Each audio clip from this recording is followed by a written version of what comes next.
Hello friends. तो last class पे हम लोग कोठारी कमीशन की 6 रिकमेंडेशंस के बारे में डिस्कस किया था और आज की क्लास में हम लोग उसके आगे की जो उनकी इम्पोर्टेंट रिकमेंडेशंस हैं उनको डिस्कस करते हैं। तो कल हम लोगों ने जो 6 रिकमेंडेशन डिस्कस की थी उनमें से सबसे पहली थी नेशनल एजुकेशन स्ट्रक्चर या राष्ट्रीय शिक्षा संरचना यानी 10+2+3।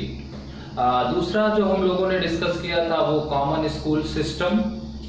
कॉमन स्कूल सिस्टम का मतलब है सामान्य विद्यालय प्रणाली, जिसके अंतर्गत संपूर्ण विद्यालय शिक्षा प्रदान करने वाले शैक्षिक संस्थानों की स्थापना एवं उनमें सभी जाति, धर्म, वर्ग, संप्रदाय के लोगों को एक साथ शिक्षा प्राप्त करने का अधिकार।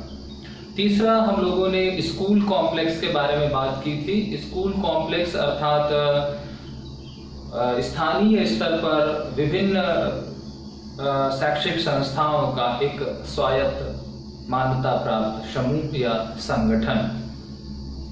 चौथा जो हम लोगों ने उनकी रिकमेंडेशन डिस्कस की थी वो थी SUPW यानी सोशली यूज्ड प्रोडक्टिव वर्क, जो गांधीयन वैल्यूज को बढ़ावा देने के लिए, शिक्षा को रोजगार उन्मुखी करने के लिए, कौशल विकास के लिए प्रारंभ किया गया।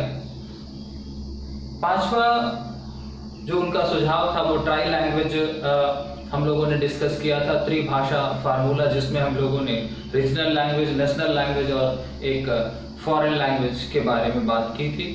और एक लास्ट हम लोगों ने उनका कॉम्प्रिहेंसिव स्कूल सिस्टम या कॉम्प्रिहेंसिव इंस्टीट्यूशंस के बारे में बात की थी, या उसी को हम करस्पॉन्डिंग भी कहते हैं। तो आज हम उसके आगे की चर्चा करते हैं। तो हमारा टॉपिक चल रहा है अभी कोठारी कमीशन, और उस कोठारी कमीशन में हम लोगों ने कुल 6 रिकमेंडेशंस को डिस्कस किया। आज हम उसके बारे आगे की उनकी जो मेजर रिकमेंडेशंस है उनको डिस्कस करते हैं। तो जो दूसरी अत्यंत महत्वपूर्ण उनके सुझाव थे, तो 7th नंबर जो चर्चा खत्म हुई थी, हम वहीं से अपनी चर्चा को प्रारंभ करते हैं। बात करते हैं प्री प्राइमरी एजुकेशन की।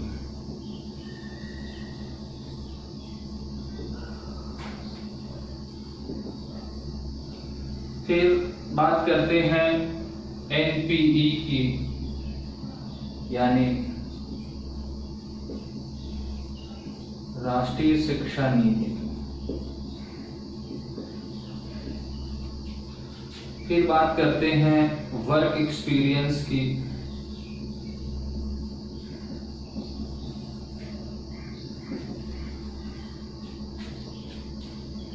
यानी कार्य अनुभव, यानी ये पूर्व प्राथमिक शिक्षा।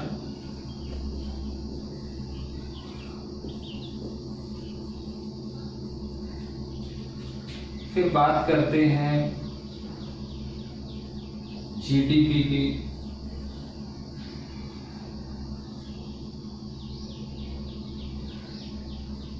फिर एक बहुत जो बात हम करेंगे यहाँ पर मेजर, वो बात करेंगे टीचर एजुकेशन की।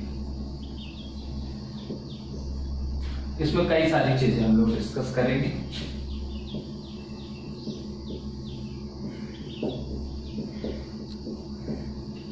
अब यहाँ सब ये बहुत महत्वपूर्ण इनके सुझाव थे।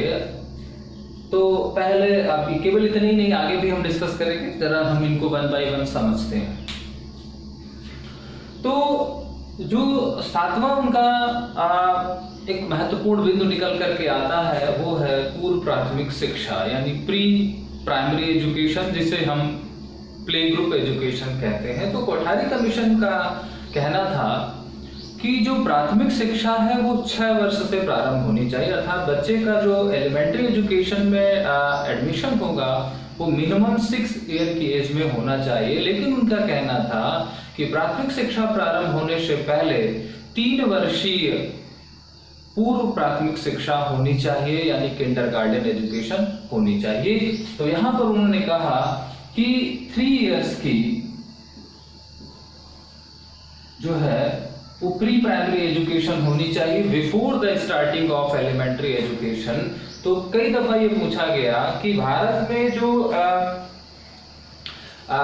प्री प्राइमरी एजुकेशन का या प्राथमिक शिक्षा से पूर्व की शिक्षा का, क्योंकि प्राथमिक शिक्षा से पूर्व की शिक्षा जो होती है भारत में वो पहले उसका जो स्वरूप था वो इनफॉर्मल एजुकेशन होता था, यानी एजुकेशन एट होम की बात की जाती थी। लेकिन कोठारी कमीशन ने कहा कि प्राथमिक शिक्षा से पहले भी एक फॉर्मल एजुकेशन ऑर्गेनाइज की जानी चाहिए, जिसे हम प्री प्राइमरी एजुकेशन कहेंगे। और प्री प्राइमरी एजुकेशन का जो ड्यूरेशन होगा वो 3 इयर्स होगा।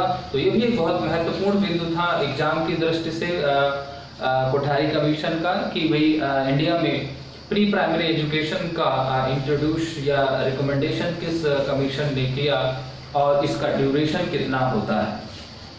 तो प्री प्राइमरी एजुकेशन समझ रहे हैं, प्राथमिक शिक्षा से पूर्व की शिक्षा, अर्थात जिसे हम किंडरगार्टन एजुकेशन कह सकते हैं या प्ले ग्रुप एजुकेशन कहते हैं। इसकी अवधि उन्होंने कितनी बताई? 3 वर्ष बताई, और यानी 3 से 6 वर्ष की उम्र के बीच। और क्योंकि उन्होंने कहा कि विद्यालयी शिक्षा जो व्यक्ति की आरंभ होनी चाहिए, जो फॉर्मल स्कूलिंग होनी चाहिए, वो 6 वर्ष से प्रारंभ होनी चाहिए।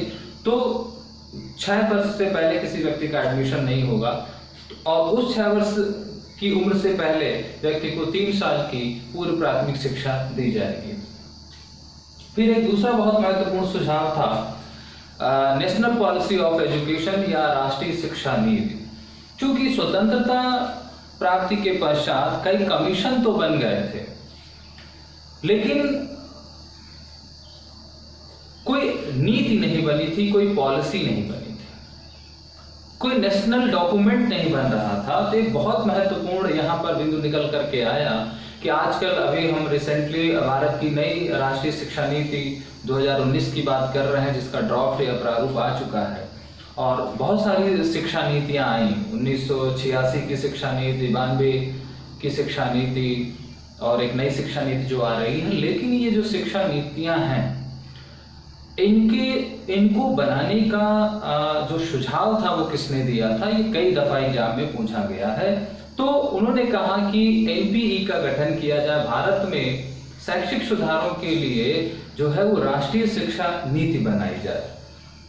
तो प्रोग्राम पॉलिसी में अंतर होता है, एक दूसरी क्लास में हम लोग डिस्कस करेंगे कि शिक्षा नीति क्या होती है, शिक्षा के कार्यक्रम क्या होते हैं। तो नीति कार्यक्रमों के बारे में अलग से चर्चा करेंगे। लेकिन भारत में नेशनल पॉलिसी ऑफ एजुकेशन या एनपीई, जिसे हम राष्ट्रीय शिक्षा नीति कहते हैं, तो राष्ट्रीय शिक्षा नीति बनाने की जो सिफारिश थी या जो सुझाव था वो कोठारी कमीशन ने दिया था। ये भी कई दफा ये क्वेश्चन पूछा जा चुका है कि राष्ट्रीय शिक्षा नीति बनाने का सुझाव किसने दिया था। फिर एक अगला बिंदु निकल करके आता है वर्क एक्सपीरियंस या कार्य अनुभव। ये बहुत कई दफा ये भी प्रश्न पूछा गया कि शिक्षा में वर्क एक्सपीरियंस को शामिल करने का सुझाव किसने दिया। अब यहाँ पर वर्क एक्सपीरियंस का मतलब क्या है? वर्क एक्सपीरियंस का मतलब है अप्रेंटिसशिप से। अब उन्होंने कार्य अनुभव को क्यों शिक्षा का एक आवश्यक या अनिवार्य अंग माना? क्योंकि वो उन्होंने कहा कि जो भारतीय शिक्षा है वो बड़ी परंपरागत है, अर्थात वो नॉलेज ओरिएंटेड है, वो जॉब ओरिएंटेड नहीं है। तो लोगों को केवल सैद्धांतिक ज्ञान मिलता है, शिक्षा बड़ी सैद्धांतिक है, वो रोजगार उन्मुखी नहीं है, एम्प्लॉयमेंट ओरिएंटेड नहीं है। तो उन्होंने कहा कि एजुकेशन के साथ एक अप्रेंटिसशिप या वर्क एक्सपीरियंस को अटैच किया जाए, प्रैक्टिकल जो है वो वर्क जोड़ा जाए, ताकि जब स्टूडेंट अपनी एजुकेशन कंप्लीट करे तो उसके बाद फिर उसको जॉब्स के लिए परेशान ना होना पड़े। तो कार्य अनुभव का मतलब यहाँ पर अप्रेंटिसशिप से है, या यूं कह लीजिए कि यहाँ पर एक ट्रेनिंग करने से है। आप देखते हैं कि तमाम कोर्सेज में आपको प्रैक्टिकल वर्क भी कराया जाता है, समर ट्रेनिंग होती है, अप्रेंटिसशिप होती है। तो ये जो तमाम स्किल या तमाम एजुकेशन की फील्ड में, चाहे वो मेडिकल एजुकेशन हो, चाहे वो लॉ एजुकेशन हो, चाहे वो टीचर एजुकेशन हो, चाहे वो टेक्निकल एजुकेशन हो, हर फील्ड में अप्रेंटिस को एक अनिवार्य जो है वो एक पार्ट बनाया गया शिक्षा का। यानी आपको यूजी के साथ या पीजी कोर्सेज के साथ 1 महीने या 2 महीने या 6 महीने की आपको एक ट्रेनिंग करनी होगी, और उस ट्रेनिंग में आपको जो हमारा व्यवहारिक ज्ञान है या जो व्यवहारिक कौशल प्रशिक्षण है वो दिया जाएगा, ताकि जब आप उस कोर्स को कंप्लीट कर लें तो उसके बाद फिर आपको नौकरी के लिए या किसी व्यवसाय के लिए आपको भटकना ना पड़े। तो ये भी एक बहुत महत्वपूर्ण सुझाव था, यानी शिक्षा को रोजगार से जोड़ने का। और यह वर्क एक्सपीरियंस का मतलब है ड्यूरिंग द एजुकेशन ही आपको वर्क एक्सपीरियंस लिया जाएगा। तो इसके तहत हर पाठ्यक्रम में जहाँ भी संभावना बनती थी वहाँ पर जो है वो वर्क को जोड़ा गया, अप्रेंटिस को जोड़ा गया, ट्रेनिंग को जोड़ा गया, ये सारी चीजें वहाँ पर जोड़ी गई। फिर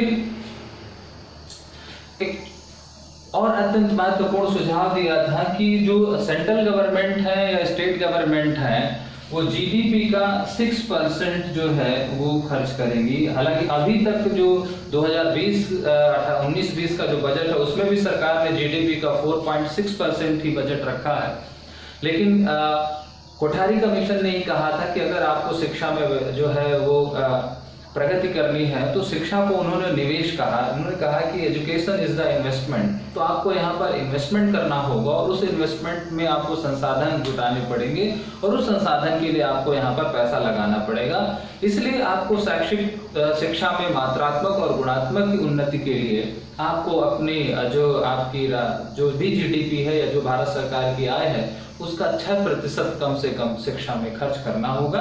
लेकिन ये बड़े दुर्भाग्य की बात है कि आज तक कोठारी कमीशन की ये सिफारिश जो है वो फलीभूत नहीं हो पाई है। हालांकि निरंतर सरकारें जो हैं वो इस दिशा में प्रगति कर रही हैं, लेकिन वो प्रगति अभी 6% तक नहीं पहुंच पाई है किन्हीं कारणों से।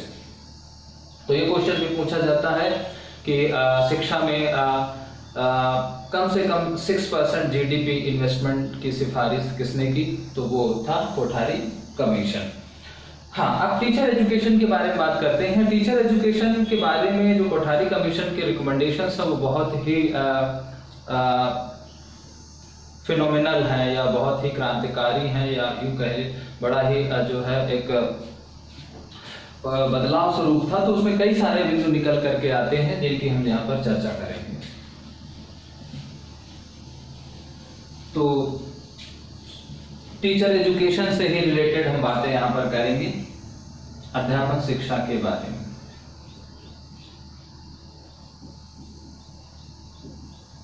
अब टीचर एजुकेशन के बारे में जो उन्होंने पहली बात कही कि उन्होंने कहा कि जो है वो टीचर एजुकेशन को 2 पार्ट्स में बांट देना चाहिए, divided into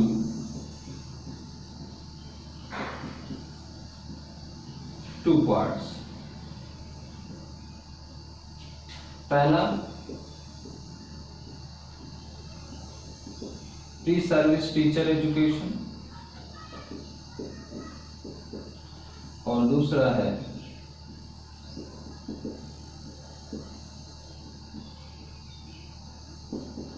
in service teacher education, यानी सेवा पूर्व अध्यापक शिक्षा और सेवारत अध्यापक शिक्षा। अब ये 2 प्रकार की एजुकेशन क्या होती है? कई दफा पूछा गया कि भारत में टीचर एजुकेशन कितने प्रकार की होती है, तो 2 तरह है, pre service teacher education, in service teacher education. तो ये जो है ये है ट्रेनीज की, ये है ट्रेनीज की और ये है रियल टीचर्स की, या हम इसको प्यूपिल टीचर भी कह सकते हैं।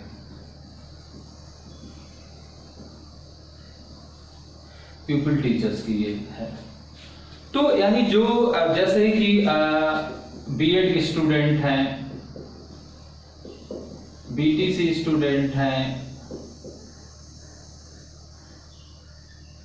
एमएड स्टूडेंट हैं, एमपीएड, बीपीएड, यानी जितने भी अध्यापक प्रशिक्षण के कार्यक्रम हैं प्राथमिक से लेकर के उच्च तक, सभी प्रकार के अध्यापक प्रशिक्षण कार्यक्रमों में जो नामांकित विद्यार्थी होते हैं उनको हम प्यूपिल टीचर की कैटेगरी में रखते हैं, और उनसे संबंधित जो शिक्षा है उसको हम प्री सर्विस टीचर एजुकेशन कहते हैं। फिर एक होती है इन सर्विस टीचर एजुकेशन, अर्थात जो व्यक्ति प्रशिक्षण प्राप्त करने के बाद जॉब में आ गए हैं या एज ए टीचर अपॉइंट हो चुके हैं कॉलेजेस में या स्कूल्स में, तो उनके लिए जैसे रिफ्रेशर कोर्सेज है, ओरिएंटेशन प्रोग्राम है, वर्कशॉप है, समर कोर्सेज हैं, तमाम तरह के रिफ्रेशर कोर्सेज हैं, तो वो हमारा सारा जो है वो इन सर्विस टीचर एजुकेशन में आता है। तो यहाँ पर एक बात ध्यान रखना है कि भारत में जो अध्यापक शिक्षा है उस अध्यापक शिक्षा को इन्होंने दो भागों में बांटा, सेवारत अध्यापक शिक्षा और सेवा पूर्व अध्यापक शिक्षा। सेवा पूर्व अध्यापक शिक्षा में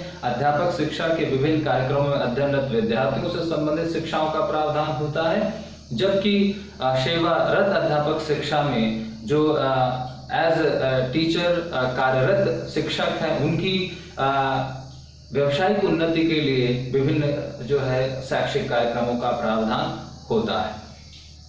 तो पहला रिकमेंडेशंस तो ये था। फिर एक दूसरा एक बहुत ही महत्वपूर्ण जो था, उन्होंने कहा isolation of teacher education from university life.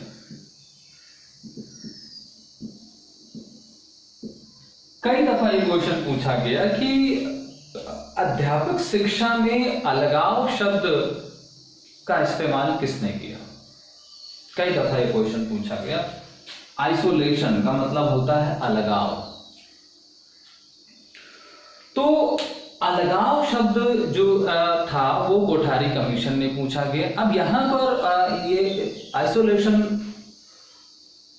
Of teacher education from university life, यानी विश्वविद्यालय जीवन से अध्यापक शिक्षा का अलगाव या पृथक्करण होता क्या था कि अभी तक इस कालखंड तक जो टीचर एजुकेशन प्रोग्राम होते थे वो यूनिवर्सिटी से अटैच्ड रहते थे या यूनिवर्सिटी में तमाम कोर्सेज चलते थे उनके साथ चलाए जाते थे, यानी एज ए इंडिपेंडेंट स्ट्रीम नहीं हुआ करता था। इनका कहना था कि जो हमारी शिक्षा सामान्य शिक्षा है, सामान्य शिक्षा के साथ अध्यापक शिक्षा को अलग करना चाहिए। क्यों अलग करना चाहिए? इनका कहना था कि जो सामान्य शिक्षा है वो कंटेंट ओरिएंटेड होती है, नॉलेज ओरिएंटेड होती है, जबकि अध्यापक शिक्षा में क्या पढ़ाना है ये महत्वपूर्ण नहीं होता, बल्कि कैसे पढ़ाना है, अर्थात उसमें हमें ट्रेनिंग देना होता है, हमें नॉलेज कम देनी होती है। तो ये बेसिक डिफरेंस है एक कॉमन एजुकेशन और टीचर एजुकेशन में। तो इसलिए इस कमीशन ने कहा कि हमें, चूंकि जो हमारी जनरल एजुकेशन होती है या जो हमारा कॉमन एजुकेशन सिस्टम है और जो टीचर एजुकेशन है, दोनों की दोनों का जो उद्देश्य है वो अलग अलग है। सामान्य शिक्षा ज्ञान केंद्रित होती है, जबकि अध्यापक शिक्षा प्रशिक्षण के रूप में काम करती है, ट्रेनिंग होती है। यहाँ पर ज्ञान सेकेंडरी होता है। तो इसलिए इन्होंने कहा कि अध्यापक शिक्षा को विश्वविद्यालय जीवन से पृथक कर देना चाहिए, अर्थात यहाँ पर क्या है, इसका मतलब है कि उसे as a independent stream develop करना चाहिए। Independent stream. और आज अध्यापक शिक्षा यानी इसके लिए स्पेशल स्कूल, स्पेशल पाठ्यक्रम, स्पेशल एजेंसी, आज देखें सब कुछ इसका है। इसका पाठ्यक्रम अलग है, एनसीटी इसको मॉनिटर करती है, इनके लिए अलग से विद्यालय खोले गए, अलग से इनके स्कूल हैं। तो आइसोलेशन यानी जो हमारी पूरा जो हमारा होल एजुकेशन सिस्टम था, उस होल एजुकेशन सिस्टम से इन्होंने टीचर एजुकेशन को पृथक करने की बात की। और इसके बाद जो है वो धीरे धीरे हमारी जो टीचर एजुकेशन है वो हमारी यूनिवर्सिटी लाइफ से, या जो हमारा मेन स्ट्रीम एजुकेशन है जो हमारा, तो मेन स्ट्रीम से टीचर एजुकेशन एक इंडिपेंडेंट स्ट्रीम के रूप में डेवलप हुई और गाइस ध्यान रखें कि अब तक जो हमने तमाम परीक्षाओं के प्रश्न पत्र देखे हैं उसमें से ये प्रश्न कम से कम 20 से 25 बार हमको देखने को मिला है विभिन्न परीक्षाओं में। ये शब्द 20 से 25 बार विभिन्न परीक्षाओं में पूछा गया है अलग अलग स्तर पर कि अध्यापक शिक्षा में अलगाव शब्द किसकी देन है या अलगाव शब्द का प्रयोग किसने किया। तो पर्टिकुलर शब्द है यहाँ पर, या दूसरी तरीके से ये क्वेश्चन पूछा गया कि भाई teacher education as a independent stream या एक स्वतंत्र संकाय के रूप में, एक स्वतंत्र निकाय के रूप में किस आयोग की सिफारिश पर जो है वो उत्पन्न हुई या विकसित हुई, तो वो कोठारी कमीशन है। तो इस चीज को भी आपको ध्यान में रखना है। तीसरी बात इन्होंने अध्यापक शिक्षा के बारे में जो बात कही वो कही कि जितने भी ये अध्यापक प्रशिक्षण संस्थान हैं इनको ट्रेनिंग कॉलेज के रूप में जो है वो प्रोनाउंसिएट किया जाए, यानी जितने भी टीचर एजुकेशन इंस्टीट्यूट हैं उनको क्या कहा जाए, कॉल्ड एज ट्रेनिंग कॉलेजेस।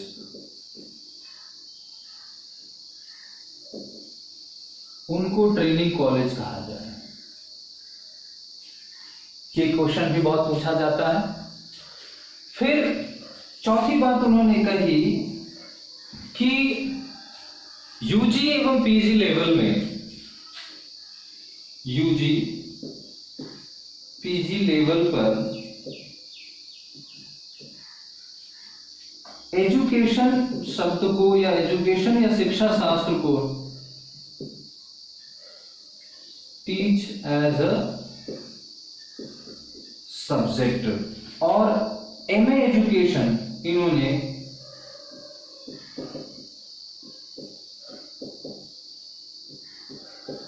यहां पर लॉन्च किया था। ये भी कई दफा पूछा गया कि एमए एजुकेशन जो हमारे लोग एमए शिक्षा शास्त्र करते हैं, तो एमए शिक्षा शास्त्र प्रारंभ करने की सिफारिश किसने की थी।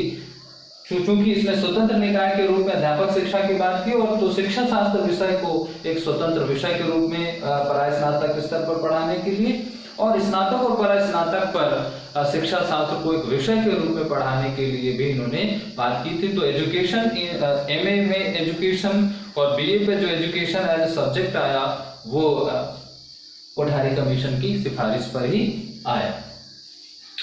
इसके अलावा भी कुछ बहुत महत्वपूर्ण बातें हैं टीचर एजुकेशन से रिलेटेड यहाँ पर, जैसे उन्होंने प्रत्येक जो टीचर एजुकेशन इंस्टीट्यूट है उसमें प्रसार सेवा केंद्र की स्थापना की बात की। पांचवी बात यहाँ पर निकल करके आती है प्रसार सेवा केंद्र। ये भी बहुत प्रश्न पूछा जाता है। इसको हम कह सकते हैं एक्सटेंशन सर्विस सेंटर। प्रसार सेवा केंद्र की स्थापना की जाए कहां पर, प्रत्येक प्रशिक्षण संस्थान में। जितने भी टीचर्स ट्रेनिंग कॉलेज या ट्रेनिंग कॉलेजेस हैं, हर ट्रेनिंग कॉलेज में एक्सटेंशन सर्विस सेंटर खोला जाए। ये प्रसार सेवा के, ये भी बहुत बार प्रश्न पूछा जाता है कि प्रसार सेवा केंद्र खोलने की सिफारिश किसने की थी, तो कोठारी कमीशन ने की थी। और ये प्रसार सेवा केंद्रों का संबंध भी किससे है, अध्यापक शिक्षा से है। अब इनका काम क्या होता था, एक्सटेंशन सर्विस सेंटर का इनका काम होता था जो तमाम, चूंकि जब ट्रेनिंग कॉलेजेस होता है तो वहां पर टीचिंग एड्स होते हैं, तमाम तरह के शिक्षण सहायक सामग्री होती हैं, तमाम तरह के और भी अध्ययन अध्यापन से जुड़े हुए जो मटेरियल या सामग्री होती हैं, लैब होती हैं, उनकी प्रदर्शनी लगाने की वजह से, उनका मेला लगाने से। तो एक्सटेंशन सर्विस सेवा का मतलब है कि यहाँ पर जो टीचिंग एड्स हैं या जो शिक्षण सहायक सामग्री हैं या शिक्षण प्रशिक्षण से जुड़ी हुई जो अन्य सामग्री हैं उन सामग्री का एग्जीबिशन लगाया जाए, यहाँ पर संकलन किया जाए, उनका प्रचार प्रसार करेंगे, उसके बारे में जो है तमाम सार्वजनिक कार्यक्रमों का समय समय पर आयोजन करेंगे, अर्थात उसका प्रचार प्रसार करना है। तो यहाँ पर जो एक्सटेंशन सर्विस या प्रसार सेवा केंद्र का जो काम था वो था अध्यापक प्रशिक्षण से जुड़ी हुई विभिन्न तरह की सामग्रियों का प्रचार प्रसार करना विभिन्न शैक्षिक गतिविधियों के माध्यम से, चाहे वो प्रदर्शनी लगाना हो, चाहे वो कंपटीशन करवाना हो, चाहे वो कोई वर्कशॉप करानी हो। तो स्पेशली उन्होंने, चूंकि टीचर एजुकेशन में टीचर लर्निंग मटेरियल या जो टीचिंग लर्निंग मटेरियल होता है उसका एक बहुत इंपॉर्टेंट रोल होता है, तो उस तरह की सामग्री का प्रचार प्रसार करने के लिए, विस्तार करने के लिए स्पेशली एक विंग बनाई जाए प्रत्येक टीचिंग जो है वो ट्रेनिंग कॉलेज में as a extension service center. तो दो तरह से प्रश्न यहाँ पर बनता है। पहला कि ये जो एक्सटेंशन सर्विस सेंटर है इसका रिकमेंडेशन किसने किया, तो रिकमेंडेशन कोठारी कमीशन ने किया। फिर इनका संबंध किससे है, इनका संबंध टीचर एजुकेशन से है। तीसरा प्रश्न बनता है कि इनका वर्क क्या होता है या इनका फंक्शन क्या होता है, तो इनका फंक्शन होता है टीचिंग लर्निंग मटेरियल या टीचिंग से रिलेटेड विभिन्न मटेरियल्स का जो है वो प्रचार प्रसार करना through different formal academic activities, as exhibition, as a fair, as a workshop, as a competition, इस माध्यम से। हाँ, इसके अलावा इन्होंने अध्यापक शिक्षा के बारे में एक और महत्वपूर्ण बात कही कि जो टीचर होगा उसके पास 2 डिग्री होनी चाहिए, यानी जो टीचर के पास, यानी as a teacher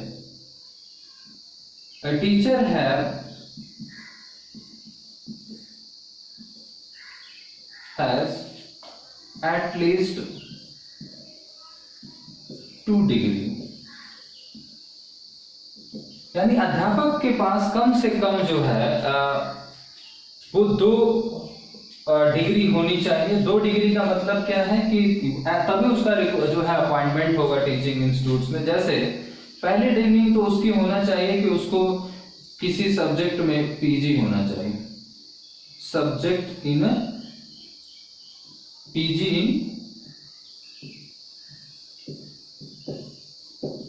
any subject, और फिर उसके पास क्या होना चाहिए,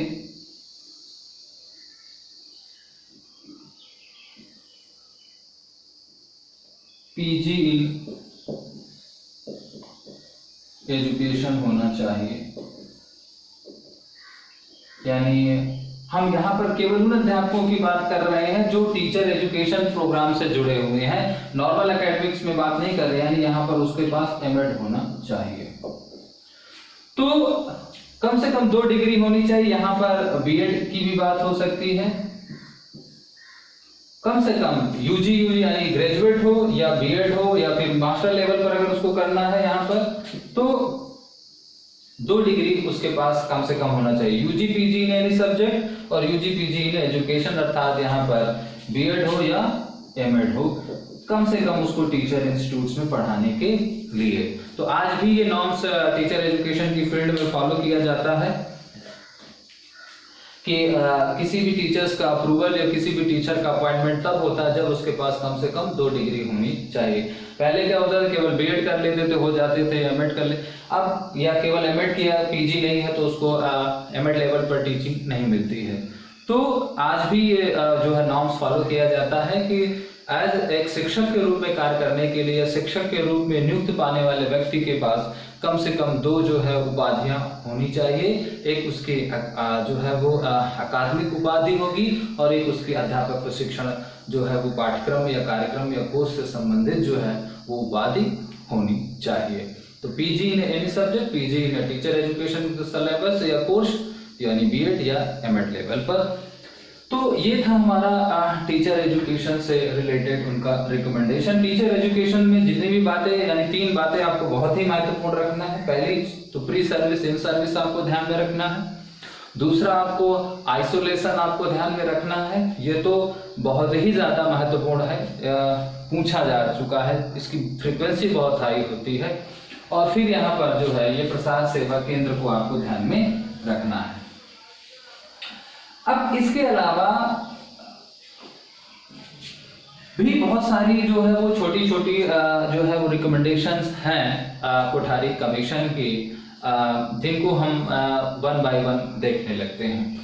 तो 12वीं नंबर पर अगर हम बात करें तो कोठारी कमीशन ने कहा कि जो NCERT है वो नेशनल लेवल पर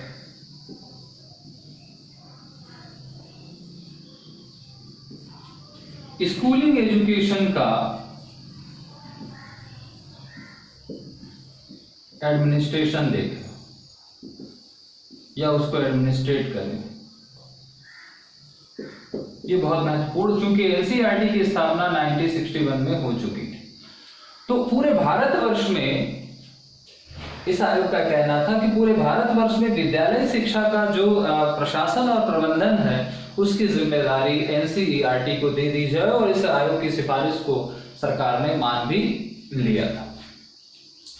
इसके बाद इस आयोग ने विद्यालय शिक्षा के बारे में बहुत महत्वपूर्ण बातें कही। जैसे इनका कहना था कि साइंस और मैथ को, साइंस एंड मैथ को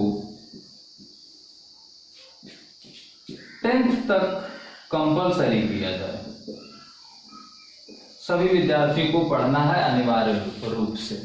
दूसरा, इन्होंने कहा कि जो स्ट्रीम डिवीजन है वो 10th क्लास में किया जाए, यानी साइंस आर्ट। यहाँ स्ट्रीम डिवीजन का मतलब है यहाँ पर कि हम आर्ट ग्रुप या साइंस ग्रुप इस तरह का जो विभाजन करेंगे वो 10th क्लास में करेंगे। तो पूरे भारतवर्ष में या राष्ट्रीय स्तर पर अध्यापक शिक्षा का प्रशासन प्रबंधन कौन करे? NCERT करे। गणित विज्ञान को 10वीं कक्षा तक अनिवार्य रूप से सभी विद्यार्थियों को पढ़ाया जाए। विषय विभाजन या वर्ग विभाजन 10वीं कक्षा में किया जाए। इसके अलावा उन्होंने कहा कि जो CAB है, यानी central advisory of board of education, जो केंद्रीय शिक्षा सलाहकार परिषद है, उसको स्ट्रॉन्ग बनाया जाए। To make strong, to make more strong, उसको और अधिक मजबूत बनाया जाए, अधिक उसको स्ट्रॉन्ग बनाया जाए। अब एक और अत्यंत महत्वपूर्ण जो है वो बिंदु ले लेते हैं इनका जो रिकमेंडेशन था वो 5 फॉर्मूले पर बेस्ड था। ये चीज मिसिंग हो रही थी। जो इनका 5 सूत्री कार्यक्रम था,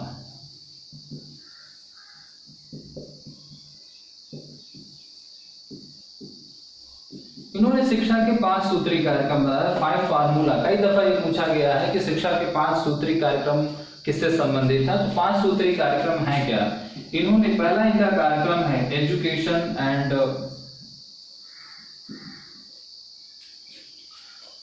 प्रोडक्टिविटी।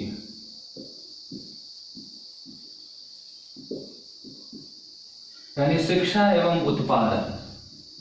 दूसरा education and modernisation.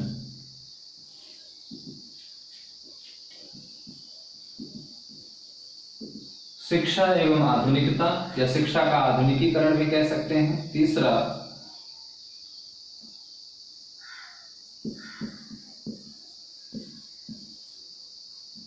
Development of democracy,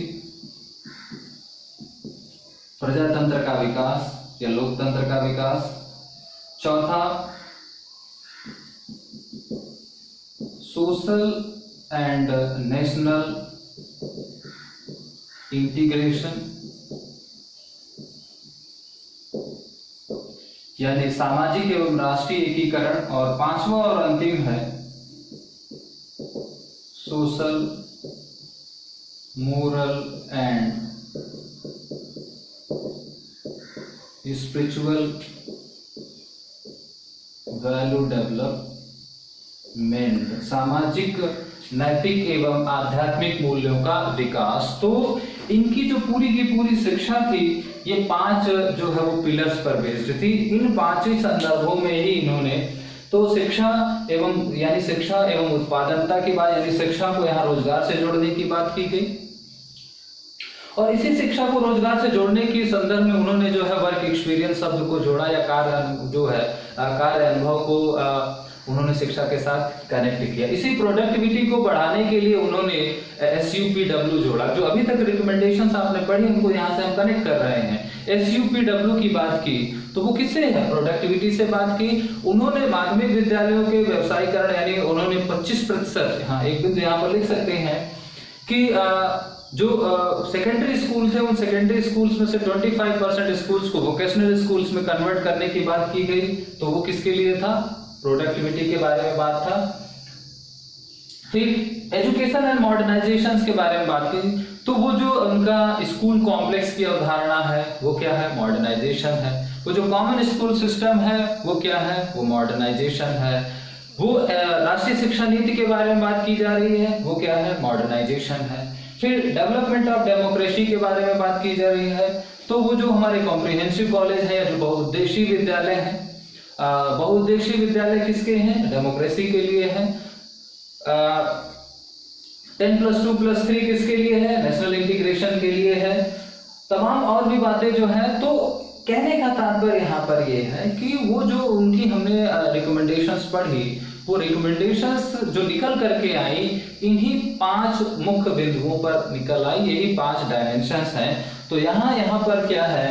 5 सूत्री कार्यक्रम करके आता है प्रश्न की शिक्षा का जो कोठारी कमीशन जो शिक्षा से संबंधित 5 सूत्री कार्यक्रम है, वो 5 सूत्री कार्यक्रम किसने दिया और वो 5 सूत्री कार्यक्रमों का संबंध की डायमेंशंस क्या हैं? तो वो 5 सूत्री कार्यक्रम जो है वो कोठारी कमीशन ने दिए, और उन 5 सूत्री कार्यक्रमों में जो चीजें हैं 5, वो 5 आपके सामने लिखी हैं।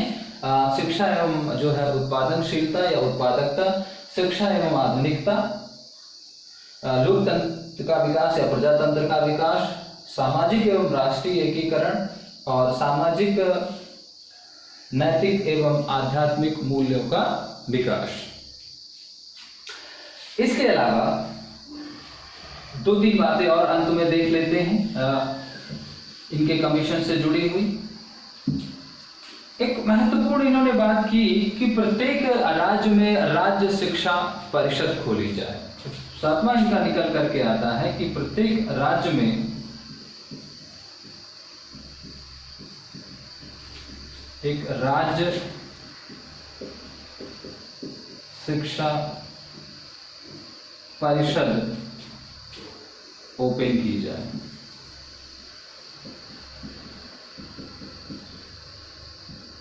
ठीक।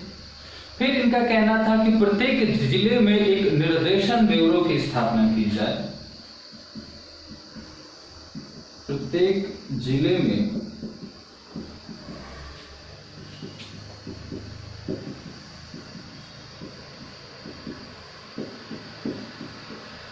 ब्यूरो की स्थापना की जाए।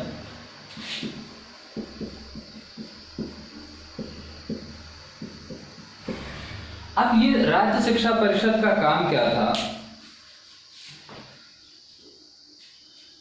राज्य शिक्षा परिषद अर्थात जो बाद में SCERT के रूप में बनी, जो NCERT का जो रीजनल सेंटर था उसी को बाद में उन्हीं का जो फॉर्म आगे खोला गया SCERT के रूप में। जब हम आगे की राष्ट्रीय शिक्षा नीति पढ़ेंगे तो इसी राज्य शिक्षा परिषद की जो अवधारणा थी, इसी अवधारणा को लेकर के जैसे सेंट्रल पर NCERT होता है तो वैसे हर स्टेट लेवल पर SCERT होता है।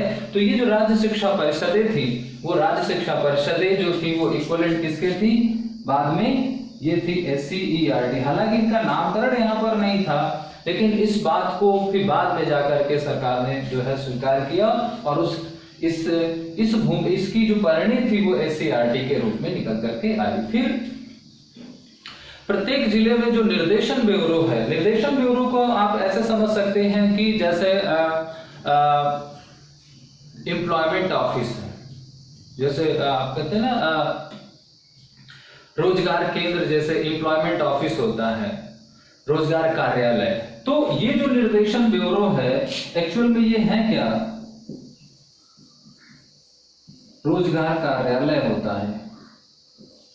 आधुनिक समय में इसको आप ऐसे समझ सकते हैं कि वो जो गाइडेंस सेंटर होते थे, तो गाइडेंस सेंटर क्या होते थे, डिस्ट्रिक्ट लेवल पर बच्चों को उनकी योग्यता और उनकी क्षमता के हिसाब से उनको निर्देशन करते थे व्यवसायिक क्षेत्र में। तो जो आज एम्प्लॉयमेंट ऑफिस का आप नाम आधुनिक समय में लेते हैं, वो एम्प्लॉयमेंट ऑफिस ओपन करने का जो बेसिक आइडिया था, वो बेसिक आइडिया कोठारी कमीशन का था।